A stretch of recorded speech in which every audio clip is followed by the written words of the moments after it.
오늘 우리에게 주시는 하나님의 말씀 시편 57편입니다. 구약성경 843면입니다.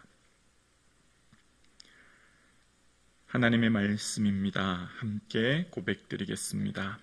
하나님이여 내게 은혜를 베푸소서, 내게 은혜를 베푸소서. 내 영혼이 주께로 피하되 주의 날개 그늘 아래에서 이 재앙들이 지나가기까지 피하리이다. 내가 지존하신 하나님께 부르짖으며 곧 나를 위하여 모든 것을 이루시는 하나님께로다. 그가 하늘에서 보내사 나를 삼키려는 자의 비방에서 나를 구원하실지라. 하나님이 그의 인자와 진리를 보내시리로다. 내 영혼이 사자들 가운데에서 살며 내가 불사르는 자들 중에 누웠으니 곧 사람의 아들들의 중이라. 그들의 이는 창과 화살이요 그들의 혀는 날카로운 칼 같도다. 하나님이여 주는 하늘 위에 높이 들리시며 주의 영광이 온 세계 위에 높아지기를 원하나이다. 그들이 내 걸음을 막으려고 그물을 준비하였으니 내 영혼이 억울하도다. 그들이 내 앞에 웅덩이를 팠으나 자기들이 그 중에 빠졌도다. 하나님이여 내 마음이 확정되었고 내 마음이 확정되었사오니 내가 노래하고 내가 찬송하리이다. 내 영광아 깰지어다. 비파야 수금아 깰지어다. 내가 새벽을 깨우리로다. 주여 내가 만민 중에 주께 감사하오며 문나라 중에서 주를 찬송하리이다. 무릇 주의 인자는 커서 하늘에 미치고 주의 진리는 궁창에 이르나이다. 하나님이여 주는 하늘 위에 높이 들리시며 주의 영광은 온 세계 위에 높아지기를 원하나이다. 아멘. 예수님의 기쁨 되는 이 하루 되기를 우리 온 성도님 주님의 이름으로 축복합니다. 아멘. 오늘 시편을 묵상하면 인생의 가장 밑바닥이라고 할 수 있는 고난의 한가운데 있을 때 그 고난을 어떻게 통과해야 할지를 오늘 본문은 우리에게 이야기해 주고 있습니다. 오늘 본문은 표제어는 다윗의 믹담, 예전 성경은 황금시라고 했죠. 삶의 교훈과 가르침을 주는 귀한 말씀이란 의미인데요. 인도자를 따라 알다스헷에 맞춘 노래라고 이야기합니다. 알다스헷이라고 하는 의미는 멸하지 마소서라고 하는 의미가 담겨져 있습니다. 시편 58, 59, 75편의 표제어입니다. 왜 멸하지 마소서라는 곡조에 맞춰서 노래했을까요? 그 뒤에 정확한 의미를 설명하는데요. 다윗이 사울을 피하여 굴에 있던 때에라고 표제는 이야기합니다. 다윗이 사울왕을 피해서 굴에 있을 때는 사무엘상 22장의 아둘람 굴과 사무엘상 24장의 엔게디 굴이라는 것을 알 수 있습니다. 사울은 다윗을 죽이려고 늘 군사들을 이끌고 다윗을 찾았기에 다윗은 유대 강야로 도망을 갔고 유대 강야는 숨을 곳이 잘 없었습니다. 나무라든지 이런 숲이 없었기 때문에 우리로 말하면 사막이지요. 그래서 주로 동굴에 숨어 있었던 것을 봅니다. 깊이 잠 한 번 잘 수 없고 밤의 추위와 낮의 더위를 견뎌야만 했고 특별히 물이라든지 음식은 굉장히 부족했을 것입니다. 그렇게 도망다녀야 되는 상황에 다윗을 가장 고통스럽게 했던 것 한 가지를 알 수 있는데요. 다윗이 지금 이 시편을 쓸 때의 상황을 알 수 있는, 그러니까 왜 이렇게 힘든 인생인가를 생각할 때 다윗은 자기 자신의 도망자의 삶 때문에 힘든 것보다 자신의 가족들이 고통당하는 것 때문에 너무나 힘들었다는 것을 알 수 있어요.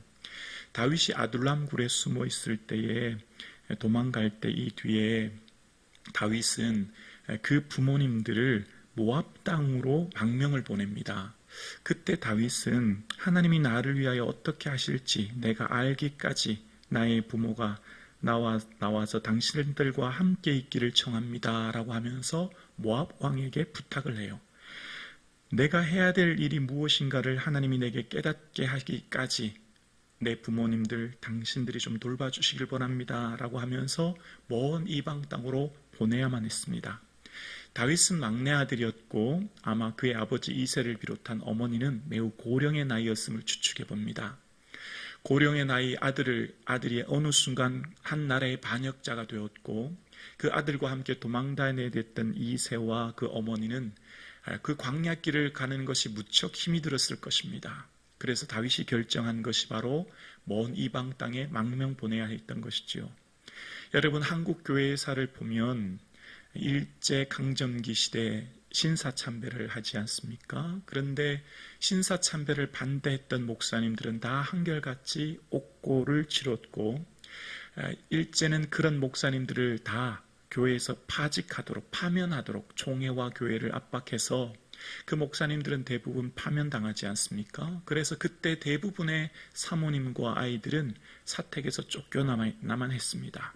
있을 곳이 없었던 사모님과 아이들은 다리 밑이라든지 움막을 짚고 살아야만 했습니다. 그때 일제강점기가 쓴 심리전이 어떤 것이었냐면 목사님들을 면회할 때 가족을 면회하는 것이었습니다. 가족을 면회할 때 아이들이 울면서 아버지에게 그렇게 얘기한다는 거예요.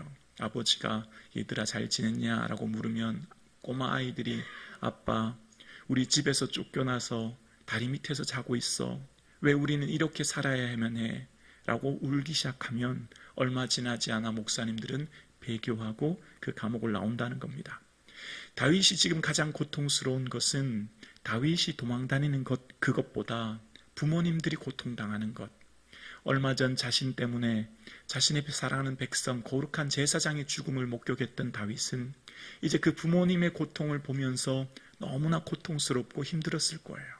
나 때문에 내 온 가족이 고통당하는 것에 너무나 고통스러운 시간을 보내야 했던 것이죠.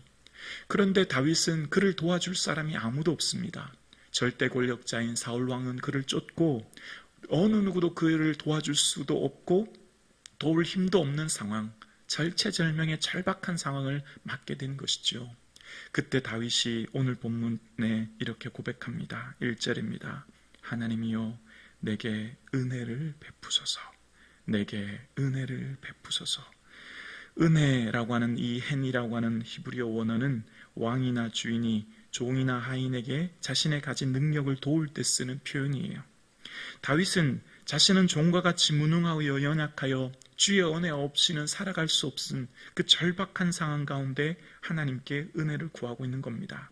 그의 상황이 얼마나 절박했는지 간절함으로 2번 또다시 하나님께 은혜를 요청하는 것으로 보아 다윗의 상황이 정말 가슴 아프고 힘들었다는 것을 생각할 수 있어요. 그때 다윗은 1절 후반부에 하나님께 이렇게 고백합니다. 내 영혼이 주께로 피하되 주의 날개 그늘 아래에서 이 재앙들이 지나가기까지 피하리이다 라고 고백합니다. 주의 날개 그늘 아래라고 하는 것은 법궤의 구름 날개를 상징하는 겁니다. 법궤 위에 있는 구름 날개, 즉 시은 자를 가리키는 것이죠. 하나님의 임재의 상징이며 하나님의 보호를 상징하는 특별한 장소를 말하는 거예요. 근데 지금 다윗이 어디 있다고요?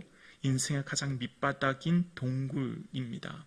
인생의 가장 비참한 상황이에요. 그렇지만 그 인생의 가장 밑바닥인 그곳이 하나님께서 보호해 주시는 지성소임을 고백하며 내가 발디디고 있는 이 땅이 거룩한 성전임을 고백하며 하나님이 나를 붙들어 주시고 보호해 주시는 곳임을 고백하고 있는 겁니다.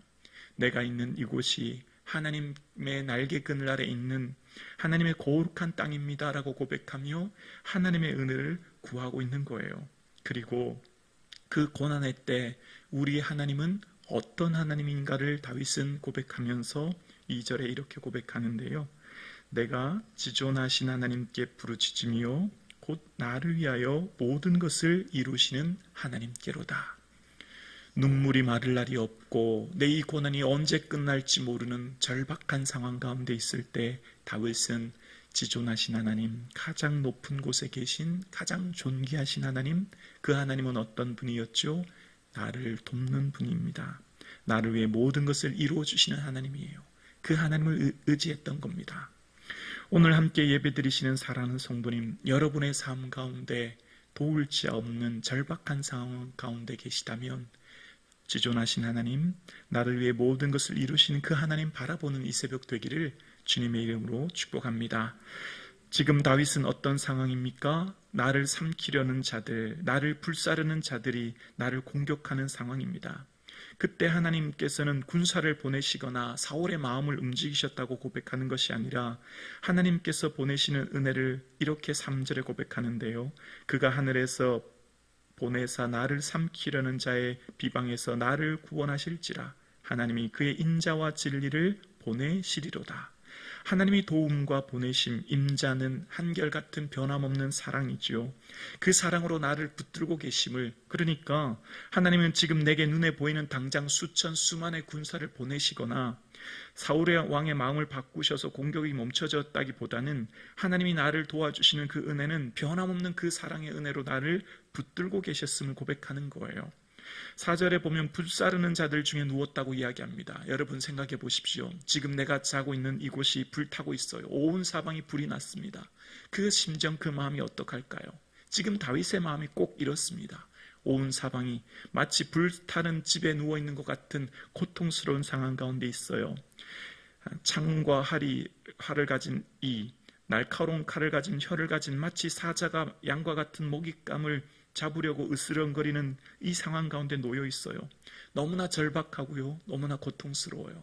자신뿐만 아니라 나로 인하여서 사랑하는 부모님의 고통을 다윗은 겪어야 했고, 이 고통스러운 상황 가운데 다윗은 어떻게 했을까요? 어떻게 이 고난을 이겨나갔을까요? 6절입니다. 우리 6절 함께 고백할까요? 함께요. 하나님이여 주는 하늘 위에 5절입니다. 하나님이여 주는 하늘 위에 높이 들리시며 주의 영광이 온 세계 위에 높아지기를 원하나이다. 아멘.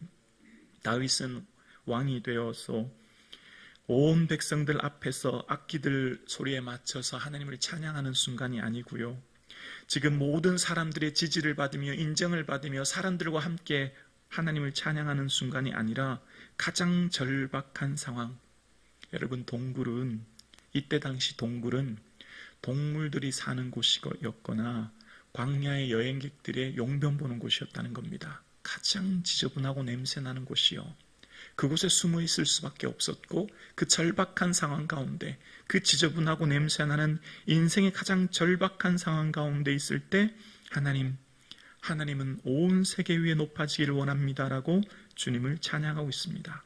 하나님이 어떤 인생을 주목하실까요? 고난은 어떻게 통과할 수 있을까요?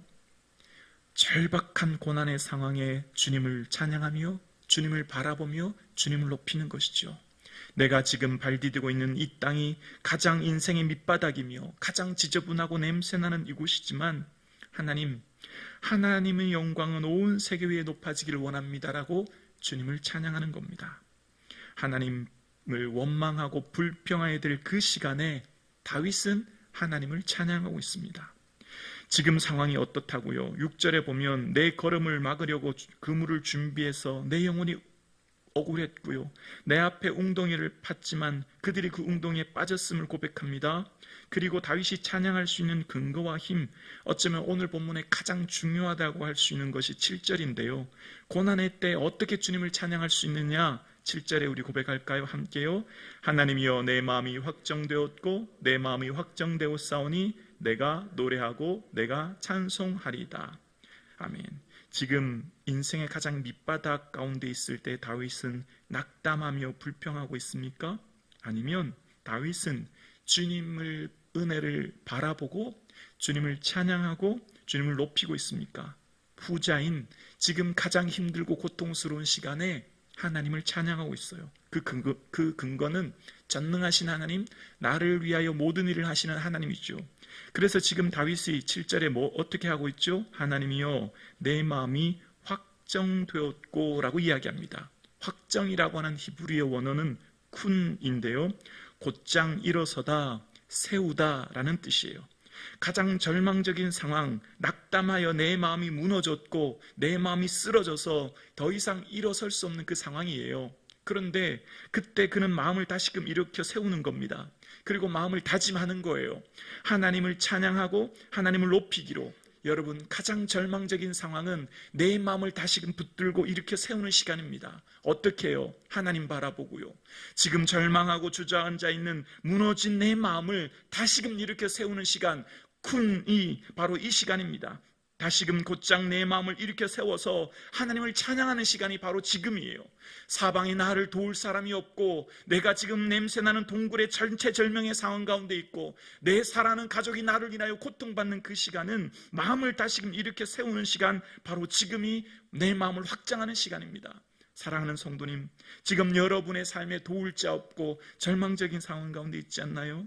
그러면 다시금 내 마음을 이렇게 세울 수 있기를 주의 이름으로 축원합니다. 내 마음이 흔들리지 않도록, 내 마음이 무너지지 않도록 내 마음을 확정하고 또 확정해서 하나님을 찬양하는 거예요. 그리고 비파야 수구마 깰지어다 내가 새벽을 깨우리라고 이야기합니다. 새벽은 오늘 본문의 시간, 어떤 특정한 시간을 말하는 것이 아니고요, 고난이 그치는 그 구원의 시점을 말하는 것이죠. 그러니까 하나님께서 내 마음을 일으켜 세우고 주님을 찬양할 때에 주님은 반드시 이 고난을 통과하게 하실 새벽을 주실 것임을 그는 바라보고 있는 거예요. 그리고 다윗은 지금 내 인생이 가장 비참하고 힘들지만 모든 사람들 중에서, 모든 만민 중에서 내가 주님을 감사하고 주님을 찬양합니다라고 고백하며 높입니다. 그렇게 한 다윗의 고백 10절과 11절에 보면 무릇 주의 인자는 커서 하늘에 미치고 주의 진리는 궁창에 이르리이다. 하나님이여 주는 하늘 위에 높이 들리시며 주의 영광 온 세계 위에 높아지기를 원하나이다 라고 고백합니다. 온 세계에 가득 찬 하나님의 인자를 바라보는 겁니다. 온 세계 만물에 충만하신 하나님의 인자하심과 그 은혜를 바라보는 거예요. 그러면서 다윗은 하나님을 높이며 찬양했습니다. 오늘 함께 예배드리시는 사랑하는 성도님, 인생의 가장 큰 절망의 상황 가운데 있을 때는 무너진 내 마음을 다시금 일으켜 세우며 하나님을 바라보는 시간입니다. 주님을 의지하며 주를 바라보며 다시금 주님을 찬양하여 이 고난을 함께 통과할 수 있기를 주님의 이름으로 축원합니다.